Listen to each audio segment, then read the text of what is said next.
Continuamos narrando la apasionante vida de Elizabeth Rosanna Gilbert, la aventurera irlandesa que huyó de su pasado y cambió de identidad, convirtiéndose en la bailarina española Lola Montes. En el anterior capítulo relatamos los primeros años de vida de nuestra protagonista. Desde la India a Irlanda, pasando por un inconcluso divorcio y diversos fracasos amorosos, manteniendo eso sí vivo el ímpetu por su pasión y modo de vida: el baile español. Tras una azarosa gira por las principales capitales europeas, en París, Lola Montes sufrió el fallecimiento de Alexandre Dujarrier, un rico director de diario con el cual iba a contraer nupcias. Sola decidió probar suerte en Alemania y por azares del destino recayó en Múnich, capital del Reino de Baviera, el más poderoso estado de la Alemania del Sur. Lola Montes fue recibida por el sexagenario monarca Luis I, quien nada más ver a nuestra protagonista cayó perdidamente enamorado. El soberano bávaro desoyó los informes de sus consejeros y ayudantes sobre los escándalos que había protagonizado Lola en casi cada país por donde había pasado. La bailarina española merecía una oportunidad en Múnich y se estrenaría a lo grande en el Gran Teatro de la Corte. Es más, Luis I concedió la mitad de la taquilla al artista en vez de un tercio como era costumbre. Lola Montes debutaría en el entreacto de la comedia El Príncipe Encantado de Johann von Plotz, una obra programada para los festejos del 36 aniversario de la reina Teresa de Sajonia. Pronto, los rumores sobre el enamoramiento del rey circularon por toda la ciudad de Múnich. La reina Teresa excusó su presencia en el estreno de La querida de su esposo a causa de una supuesta jaqueca. Tanto daba. Luis, ufano, desde el palco, contempló a Lola Montes debutar con La danza de la araña, un número que terminó con una sonora pitada. Luis I observó a sus súbditos horrorizado. ¿Cómo podían maltratar a aquella pobre muchacha? Sin importar lo que dijeran, el soberano bávaro se levantó y aplaudió casi solo. A pesar del explícito apoyo del rey, en la siguiente actuación Lola Montes se encontró con que muchos asientos estaban vacíos. Pero Luis I prosiguió con sus encuentros con la bailarina española, dejándose ver con ella incluso en público. Como muestra de la pasión que sentía el rey alemán, nos remitimos a una carta que escribió a su amigo el barón Heinrich von der Thann. Estoy preso de la pasión como nunca. En ocasiones no podía comer, no lograba conciliar el sueño, la sangre me hervía enfebrecida por las venas, me elevaba hasta los cielos. Mis pensamientos se volvían más puros y yo me convertía en una persona mejor. Era feliz, soy feliz, mi vida tiene una nueva vitalidad. Soy joven de nuevo, el mundo me sonríe.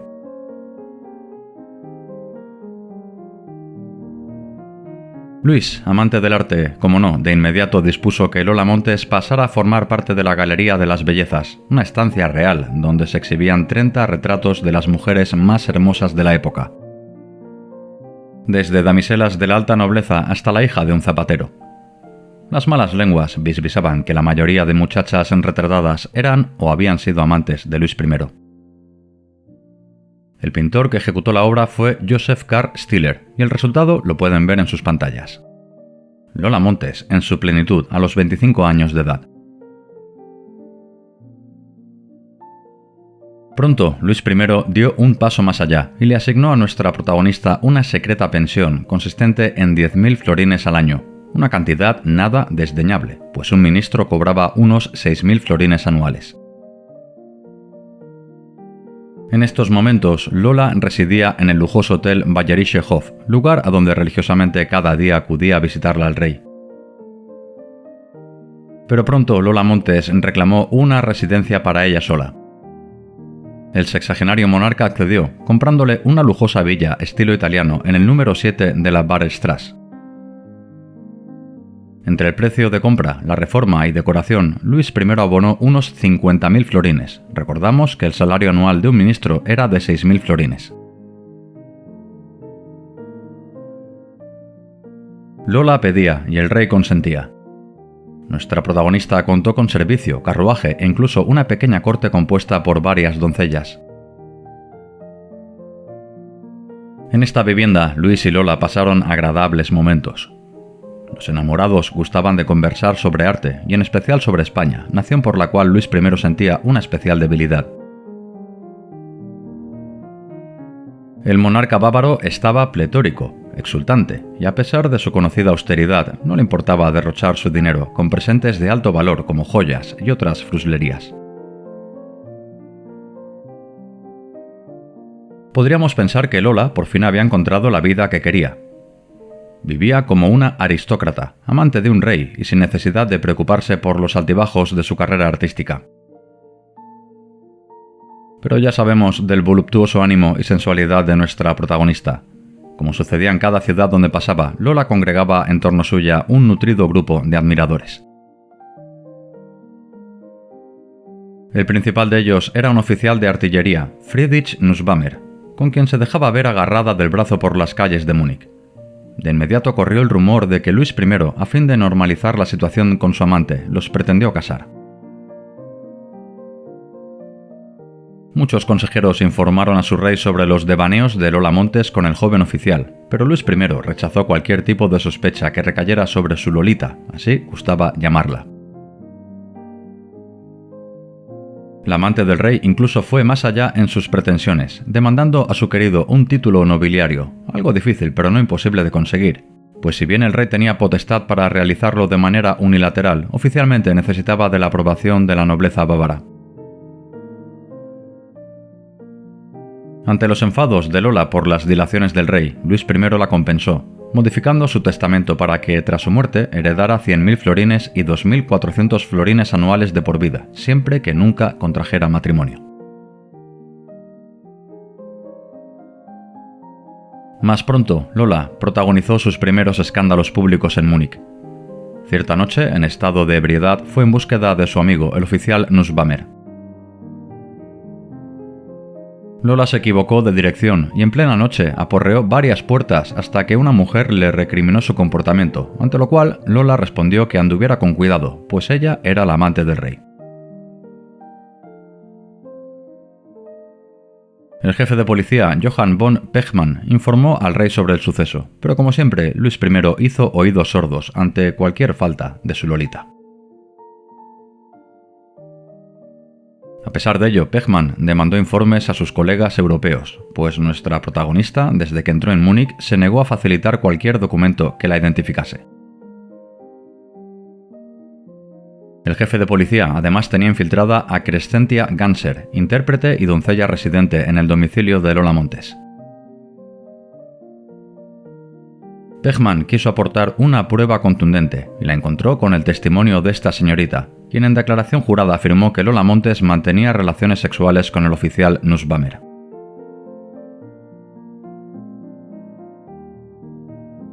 El jefe de policía, Ufano, presentó esta evidencia al rey Luis, quien al principio se tomó muy a mal la infidelidad de su amante. Mas tras una reunión con ella, se consoló con su perdón y la promesa de que nunca más volvería a encontrarse con él. Luis I además decretó el traslado de Nussbaumer a Wurzburgo. En efecto, el sexagenario rey estaba perdidamente enamorado.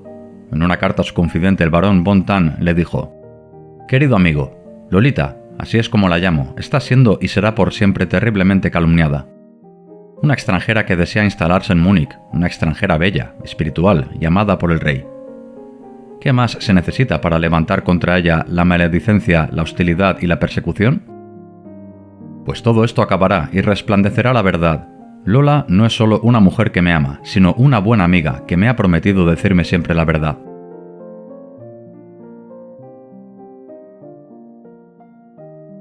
Así era. A pesar de que Lola Montes intentó formar un círculo de amistades, la mayoría de la sociedad bávara le dio la espalda. Como ejemplo, el panadero que surtía a nuestra protagonista se quejó al rey, porque desde entonces nadie compraba en su tienda, mismo caso que le sucedió a una confeccionista. Cuando Lola acudía a la ópera, los asistentes a su alrededor se levantaban y se iban. Los muniqueses detestaban a la española, una joven que había absorbido los sesos del hasta entonces recto y justo Luis I.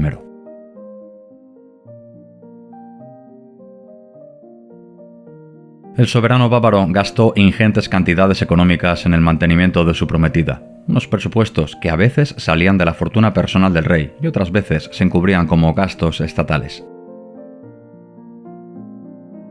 Además, no sin razón, Lola fue tachada de intrigante. Más aún, algunas voces susurraban que en realidad era una agente extranjera que se encontraba en Baviera con el fin de desestabilizar el país. Debemos entender el contexto histórico, pues como veremos más adelante, en 1848 estallaron un seguido de revoluciones en toda Europa que se resolvieron en la mayoría de casos con cambio de regímenes o gobernantes. Tal fue el caso en Múnich. Y es que Lola, en este 1847, cometió varios errores que comprometieron su acomodada situación. Lola simpatizó con el gremio de maestros de escuela, quienes se manifestaron por un aumento salarial. A instancias de su amante Luis I consintió en sus reivindicaciones, una medida que fue muy mal vista por sus consejeros y ministros. A pesar de las constantes quejas y el malestar social, Luis I no cejó en su intensa relación con la bailarina española. Como mínimo, todas las mañanas la visitaba, desatendiendo muchas veces sus quehaceres reales. Y es que con el siguiente escrito anotado en el diario del rey podemos hacernos una idea de cuánto necesitaba el sexagenario a su amante. Estas son sus palabras. Adorada Lolita, gracias a ti mi vida se ha ennoblecido. Mi vida sin ti era solitaria y vacía. Tu amor alimenta mi corazón, sin él moriría. Ante ti todos los sentimientos que otras me habían inspirado se extinguieron, porque mis ojos leen en los tuyos, amor. Tanta era la devoción que Luis I sentía por su Lolita, que incluso encargó al escultor Johann Lepp una reproducción de su pie, un fetiche que ocultaba en su despacho y gustaba besarlo cuando nadie le veía. La prensa, sin censura hasta el momento, comenzó a hacerse eco de la abigarrada relación entre bailarina y rey. Luis I prohibió a la prensa citar a Lola Montes, una medida que enfureció aún más a la sociedad muniquesa, comenzando a circular panfletos y sátiras, uno en especial hiriente, donde se representaba al soberano bávaro como un burro con la corona en la cola. De tanta magnitud era la preocupación en la sociedad bávara que hasta incluso en los colegios católicos se rezaba porque el rey recuperara la cordura. A mediados de 1847, Lola intentó crear un salón literario en su casa, acudiendo solamente funcionarios por órdenes expresas del rey. Uno de los pocos visitantes fue el periodista británico George Henry Francis, quien dejó por escrito sus impresiones sobre nuestra protagonista. Adora el poder sobre todas las cosas. Es demasiado precipitada y categórica en sus aversiones. No está lo suficientemente educada para frenar la pasión que parece connatural a su sangre española. Es caprichosa y bastante capaz, cuando se inflama su ánimo, de llegar a la grosería, y sin embargo es la primera en lamentarse de ello y en pedir perdón. Lola se quejó amargamente a su amante sobre la sociedad muniquesa. La clave, según ella, eran los jesuitas, a quienes atribuía, no sin cierta razón, una especie de conjura para promover un cambio de régimen. Mientras tanto, Pechmann, el jefe de policía, continuaba con sus pesquisas. La única manera de abrir los ojos al rey sería con otra supuesta infidelidad. Para ello contó de nuevo con el testimonio de Crescentia Garner, doncella residente en la mansión de Lola Montes. Garner proporcionó al jefe de policía un extenso informe sobre entradas y salidas de varios hombres a altas horas de la noche. Pechmann se hizo acompañar por el ministro Karl von Abel y el coronel Heideck, quienes amenazaron al rey con dimitir si no rompía su extravagante relación con la excéntrica bailarina española. Con pruebas contundentes de que Lola le era infiel, Luis reflexionó. Sí, había sido un tonto, pero pidió a sus consejeros una última entrevista con ella, unas palabras de reproche y la expulsaría de Baviera para siempre jamás. Mas esta entrevista sirvió para todo lo contrario. Lola se enrocó en su posición de que todo era mentira y que el ministro von Abel actuaba por obra de los jesuitas, cosa que en parte era verdad, pues el político era uno de los principales líderes de esta congregación religiosa. Luis se apiadó de su amante y la perdonó, a cambio de que nunca más recibiera un hombre en su casa. Nuevamente Luis I se desfogó con su amigo Tan, escribiéndole lo siguiente: «Nos hemos reconciliado. Lolita no va a abandonarme. Incluso si todas las acusaciones hubieran sido ciertas y ella hubiera confesado su culpa arrepentida, yo la habría perdonado, por la pasión con la que la amo». A pesar de esta condescendencia, Luis I mostró sus reticencias en su diario privado, escribiéndose a sí mismo que Lola se estaba entrometiendo en asuntos de Estado, preguntándose hasta dónde podría llegar la ambición de su amante. Esta reconciliación soliviantó a la sociedad bávara, y más tras conocerse que cierto día Luis I acudió a casa de Lola Montes, topándose allí con el oficial Nussbaumer, su supuesto amante. El rey bávaro lo echó de malas maneras. Definitivamente, Luis de Baviera estaba quedando como un trapo a ojos de su pueblo. Múnich se inundó de pasquines que amenazaban con derrocar al rey. Lola fue objeto de escarnio público, llegando algunos exaltados incluso a lanzarle piedras y estiércol. Nuestra protagonista no aguantó la presión y cierto día protagonizó un escándalo en la casa de correos, abofeteando a un empleado para después tirarlo al suelo. El jefe de policía Pechmann envió a Lola una notificación para una cita judicial, una carta que Lola Montes resquebrajó en presencia del cartero. Luis I volvió a intervenir para socorrer a su amante, ordenando a Pechmann que cerrara el asunto. A pesar de ello, desobedeció y continuó con sus investigaciones, una actitud ante la cual Luis I tomó medidas drásticas. Destinó a Pechmann a la lejana ciudad de Landshut.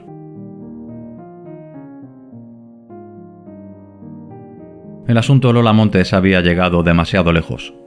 Carolina Augusta, hermana de Luis I y viuda del emperador austríaco Francisco I, ejerció como portavoz de la familia, enviándole una carta a su hermano, recriminándole su comportamiento y conminándole a que expulsara definitivamente a Lola Montes de Baviera.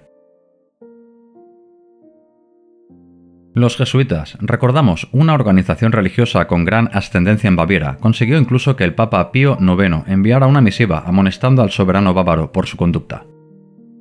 Es más, Lola Montes puso sobre aviso a Luis I sobre una suculenta oferta que recibió. Un anónimo emisario, seguramente bajo órdenes de los jesuitas, le ofreció 50.000 florines anuales de por vida si abandonaba Baviera. Nuestra protagonista rechazó la proposición, un acto que Luis I tomó como una muestra de amor incondicional. Luis I castigó esta nueva intromisión de los jesuitas. Destituyó a Karl von Abel, su ministro de Interior, estrechamente ligado con la Compañía de Jesús.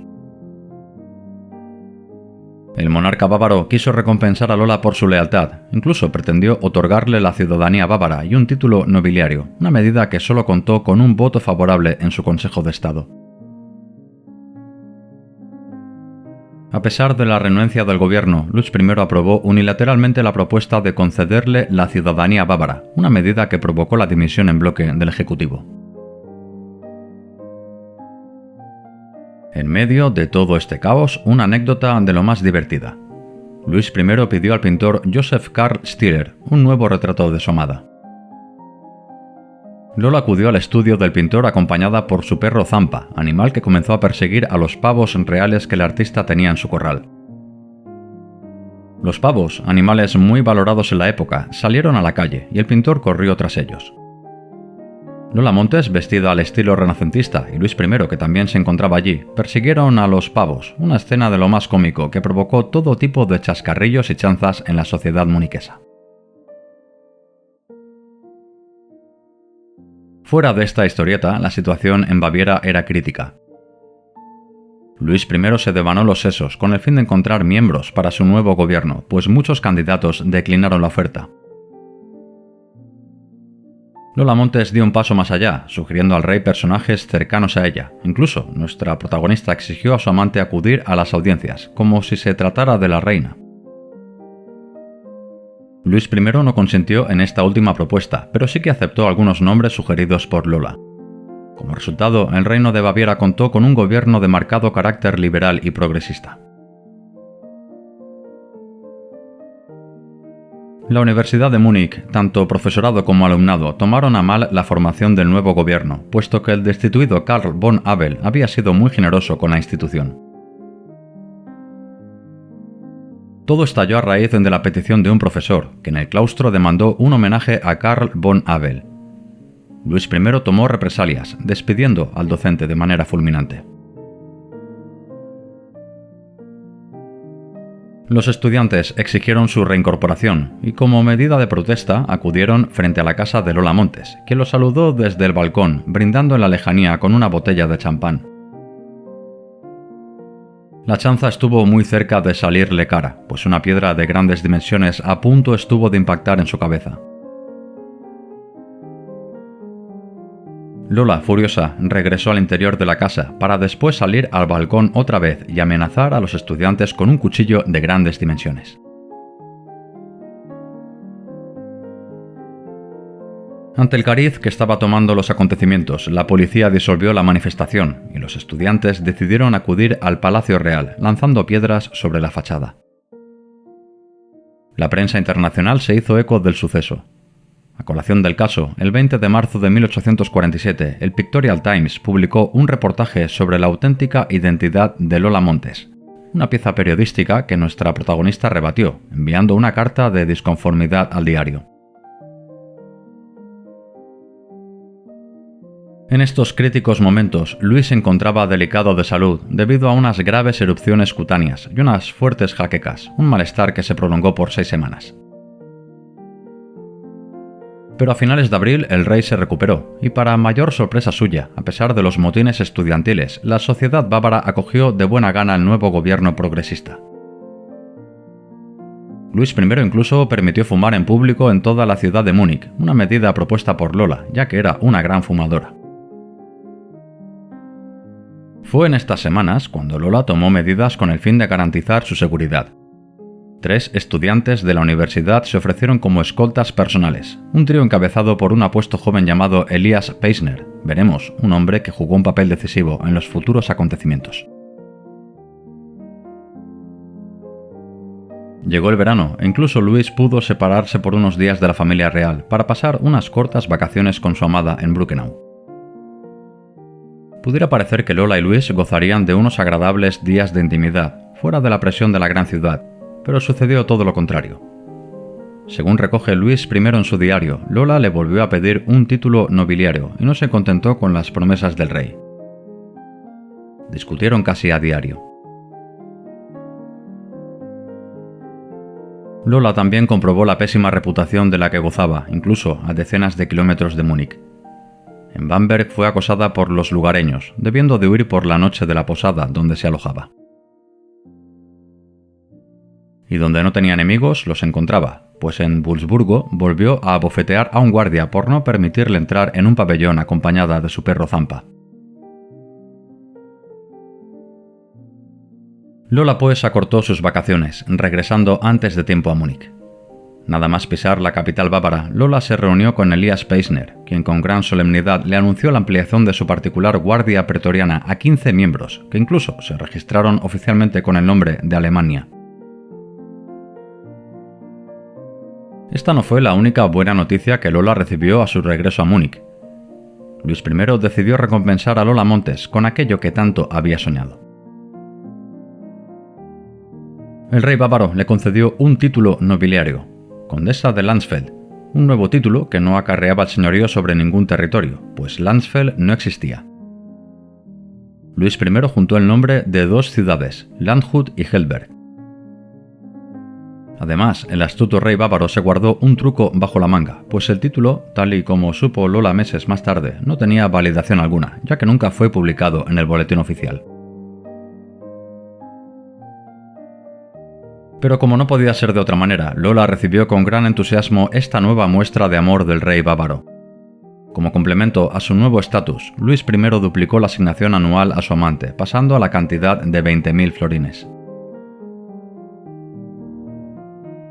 Envalentonada por sus conquistas, Lola Montes pretendió ser introducida en la corte, algo a lo que la reina Teresa se negó, asegurando a su esposo que nunca recibiría a su concubina.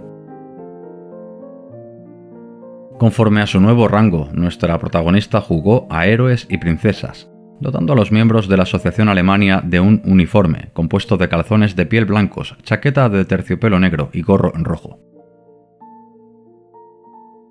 Lola iba a todas partes acompañada por su particular guardia de corps, una medida disuasoria ante el enfado general por su nombramiento como condesa de Landsfeld.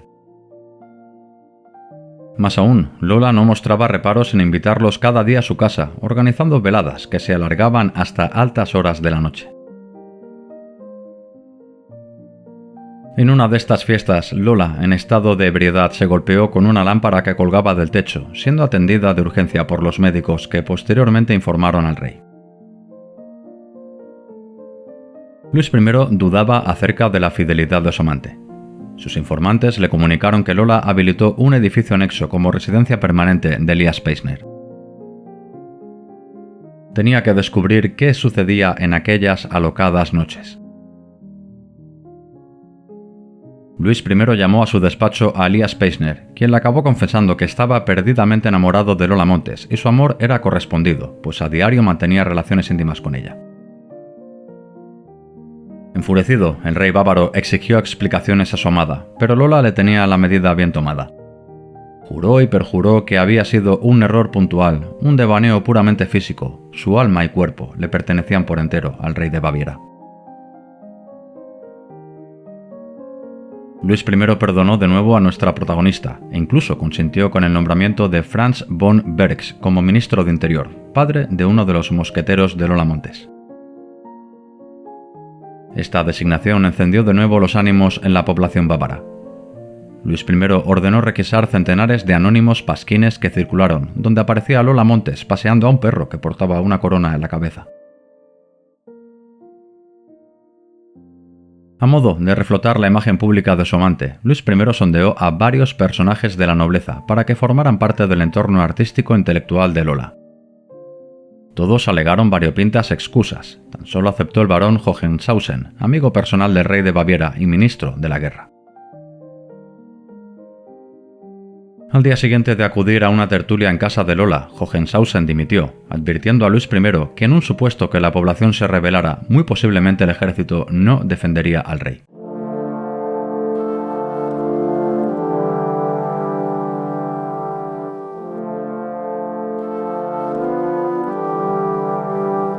Mas la ruptura total del soberano con su pueblo tuvo su origen en un aparente cándido suceso.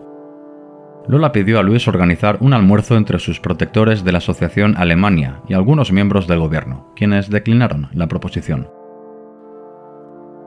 Tan solo aceptó el barón von Bergs, recordamos, padre de uno de los mosqueteros de Lola. Parece ser que el almuerzo se prolongó más de lo esperado y corrió más alcohol del necesario. Al día siguiente, en la universidad se diseminó el rumor de que Luis I pretendía favorecer a los miembros de la Asociación Alemania, todos ellos también estudiantes que de inmediato sufrieron agresiones en las aulas. La tensión se elevó hasta el límite que cuando algún mosquetero de Lola acudía a clase, el resto se marchaba, debiéndose cancelar las lecciones. Luis I actuó de inmediato, prohibiendo anular las clases y anunciando un eventual cierre de la universidad si las protestas arreciaban. Todo estalló a raíz del fallecimiento de Joseph von Gorres, un respetado profesor de ideología ultracatólica y que se había mostrado como uno de los más fervientes odiadores de Lola Montes. Durante el cortejo fúnebre, los estudiantes vieron en la lejanía a Lola, abucheándola, a lo que la bailarina reaccionó amenazándoles con el cierre de la universidad. Los estudiantes, furiosos, fueron a la caza de los miembros de la Asociación Alemania, quienes no tuvieron más en remedio que atrincherarse en el céntrico café Rothmann. Lola, nada más enterarse del peligro por el que pasaban sus mosqueteros, no dudó en personarse en el lugar de los acontecimientos, siendo recibida a pedradas. A duras penas logró llegar a la iglesia de los teatinos, siendo rechazada por el párroco. Tan solo se salvó del linchamiento popular gracias a la providencial actuación de la guardia a caballo. Al día siguiente, Luis I decretó el cierre de la universidad, además de la dura medida de que los estudiantes no muniqueses deberían abandonar la ciudad en 48 horas. Nada más conocerse el edicto real, los estudiantes se manifestaron delante de la Residence, acudiendo además centenares de ciudadanos particulares, quienes fueron duramente reprimidos. Disuelta la concentración, la turba se dirigió a casa de Lola Montes, y esta vez no se contentaron con el lanzamiento de objetos. Los manifestantes pretendieron asaltar la residencia del amante del rey. Todo esto sucedió en la noche de un 10 de febrero de 1848. Los consejeros de Luis le hicieron partícipe de la crítica situación. La policía y el ejército poco podrían hacer si las protestas se convertían en masivas, y además varios miembros de las Fuerzas Armadas no estarían dispuestos a empuñar las armas contra sus conciudadanos.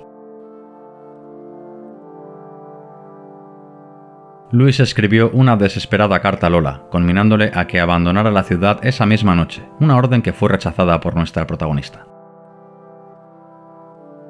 La tensión en casa de Lola Montes subió cuando en un momento dado la bailarina apareció en el balcón blandiendo una pistola y amenazando a los allí presentes. Este acto enfureció a los manifestantes, sumándose más y más gente, hasta que algunos insurrectos lograron penetrar en los alrededores de la vivienda. Lola Montes comprendió entonces que estaba todo perdido. Podía fallecer como aquella amante de otro rey Luis, la célebre María Antonieta. A duras penas logró recolectar un puñado de sus más preciadas pertenencias y huir en su carruaje disfrazada de campesina.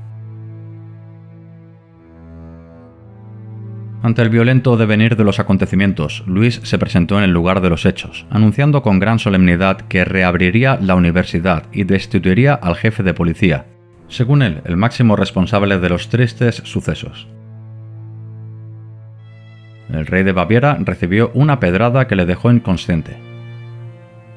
La multitud penetró en casa de la fugitiva Lola Montes, saqueando y destrozando la lujosa mansión de la ya ex amante del rey.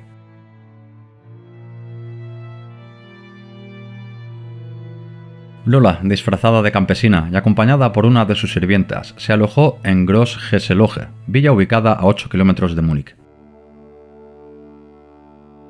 Al día siguiente recibió noticias de lo que había sucedido la noche anterior. Su casa había sido saqueada y destrozada a conciencia. Apenas disponía de dinero en efectivo y un buen puñado de joyas de las que no se podía desprender.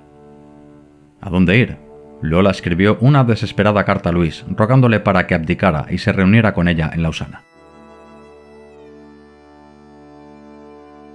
El rey bávaro envió un contingente policial que escoltó a Lola hasta la frontera suiza, a Lindau, para luego atravesar el lago Constanza y un 24 de febrero de 1848 alojarse en Zúrich. En la bucólica ciudad suiza, Lola Montes se puso al día de todo lo que acontecía en Múnich y el resto de Europa. El 27 de febrero, el rey Luis Felipe de Francia fue destronado tras una violenta insurrección popular. Este fue el inicio de una serie de revoluciones que sacudieron el tablero político de Europa, provocando grandes cambios o abdicaciones en reinos e imperios como Sicilia, el Imperio Austrohúngaro, Polonia y la misma Francia. Pocos días más tarde, tras filtrarse a la prensa que Luis I de Baviera continuaba recibiendo cartas de Lola Montes, el ministro de Interior von Bergs dimitió.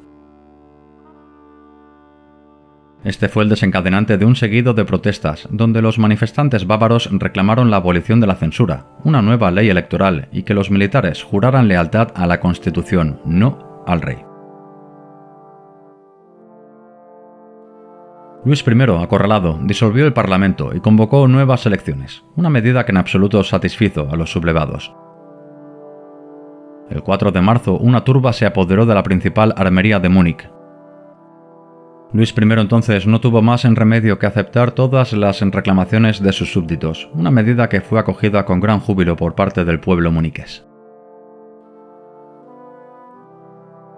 De esta manera, el rey de Baviera recuperó gran parte de su prestigio perdido. Lola Montes entonces atisbó una oportunidad para restablecer su antigua vida. El 8 de marzo, recordamos, solo 4 días después que los muniqueses tomaran una armería, Lola Montes, disfrazada de hombre, decidió regresar a Múnich. Lola se alojó en casa de Caroline Wagner, amiga de la condesa, pero su plan se trastocó cuando una vecina sospechó de aquella extraña figura. La policía se personó allí y desenmascaró el engaño. Podemos imaginarnos la cara de los oficiales al reconocer a la amante del rey. Alarmados, la trasladaron a dependencias policiales e informaron a Luis I, quien acudió raudo a la comisaría y mantuvo una larga charla con su amada. Luis I le confesó sus planes. Tan solo necesitaba un poco de tiempo más para dejar preparada su sucesión. Abdicaría y entonces podría ser libre para vivir donde quisiera junto a su querida Lolita.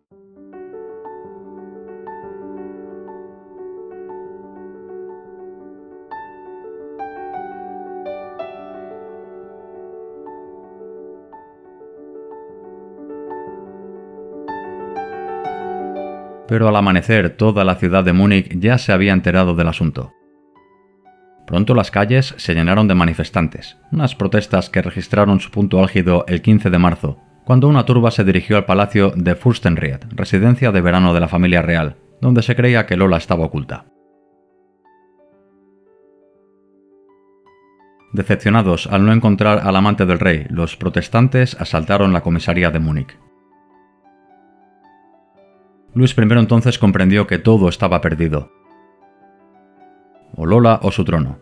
El monarca, de 62 años de edad, con 22 de reinado a sus espaldas, eligió lo primero.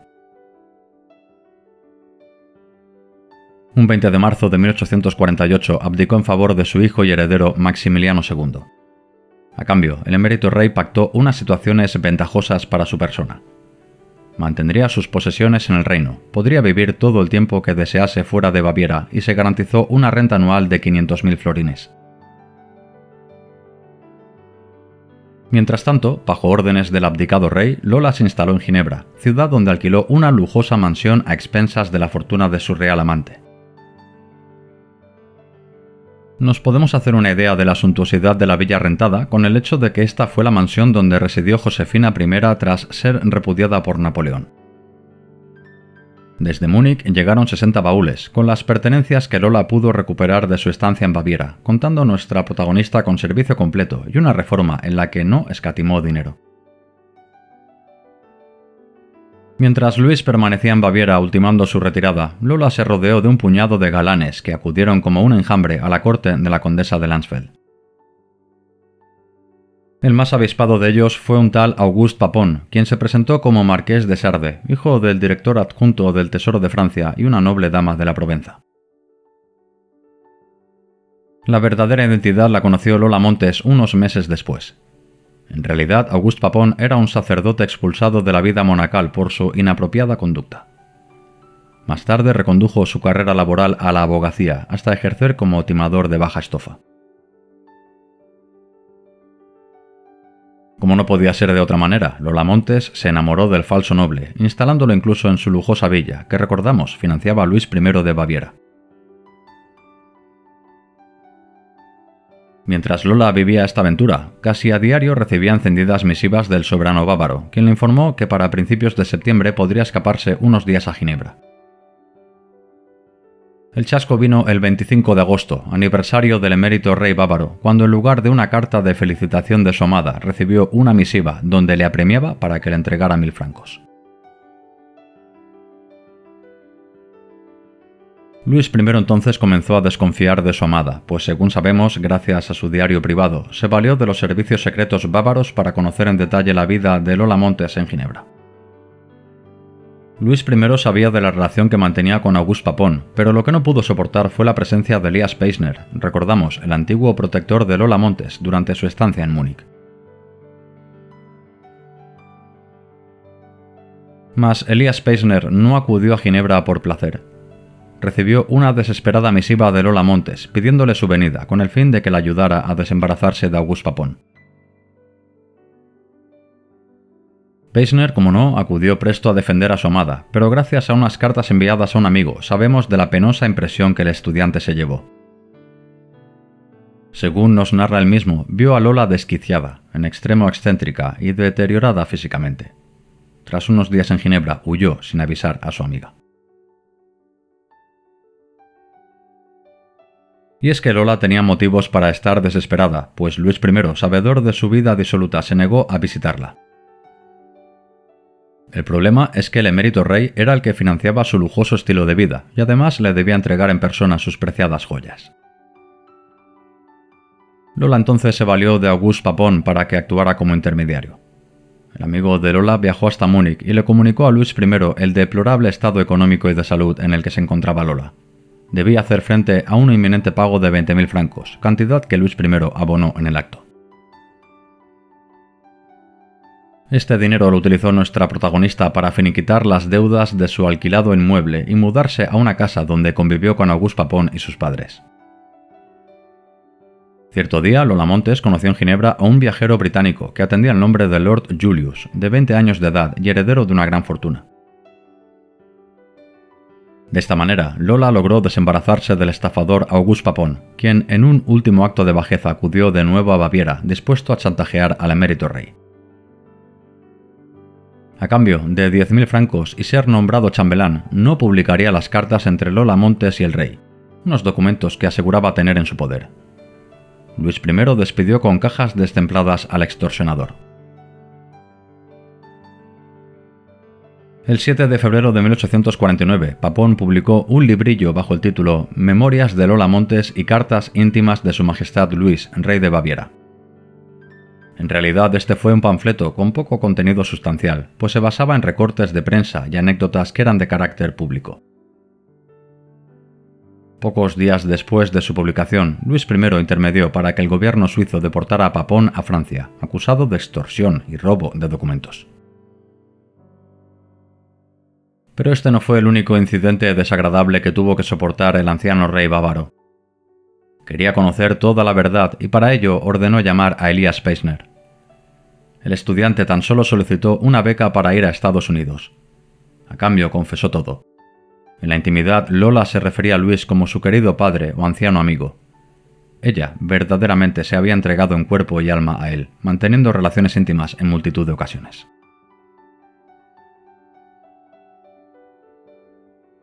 Luis I entonces escribió a Lola Montes, que en estos momentos se encontraba en Londres, viviendo un apasionado romance con el joven Lord Julius. El antiguo rey la acusó de infiel, a lo que nuestra protagonista respondió de manera negativa. Quizá había tenido algún escarceo físico, pero su cuerpo y alma pertenecían todavía a su amado rey. Conmovido, Luis I decidió mantenerle la pensión de 20.000 florines anuales, ya que Lola le informó de que no disponía de recursos, pues Lord Julius, nada más pisar suelo inglés, se desentendió de ella y desapareció. Tenemos de nuevo a Lola Montes sola y desamparada en Inglaterra. ¿Relanzar su carrera artística? Imposible, pues en el Reino Unido ya sabían de su verdadera identidad y los escándalos que la precedía, aunque bien visto quizás podría sacar partido de su breve pero agitada estancia en Baviera.